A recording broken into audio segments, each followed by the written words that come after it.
në qoftë se personat të cilët të udhëheqin politikën e jashtëm janë të padëshirë dhe vetë State Departamenti e ka deklaruar me emër e mbi. Me pranu fakte, për shembull zoti Kasapolli pa kur far turpi, dezinformatot me emër me mbiemër, mi jep emrat të mbiemrat.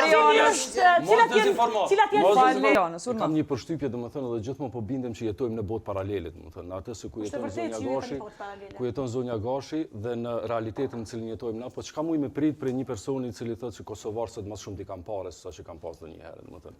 Në një kohë kur gjithë Kosova është në krizë. Por gjithsesi i kam 30 sekonda të mia.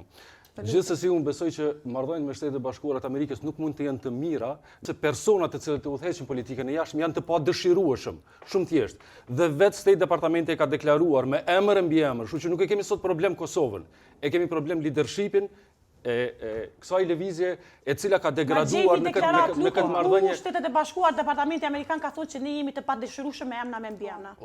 Ju jeni ata të cilët e keni quajtur naiv.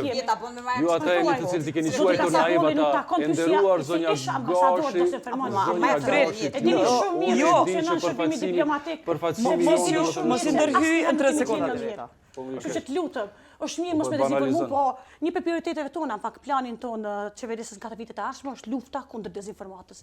Jeta po jetojmë në një kohë ku realisht çdo lajm i mirë pozitiv për Kosovën fillon të dezinformohet. Kjo është si propagandë e vendeve autoritare në rajon e mëxher, po edhe një opozitë e cila refuzon me i pranu fakte. Për shembull zoti Kasapolli pa kur far turpi, dezinformatot me emër me mbiemër, mi jep emrat të mbiemrat zotin tuta. Si Departamenti i Shtetit Amerikan i ka shpall non grata në 30 sekondat e Arianës. Cilat janë emrat e njerëzve që të padëshirueshëm. Absolutisht të padëshirueshëm. Për përfaqësuar 30 sekonda e Arianës. Faleminderit. Ariana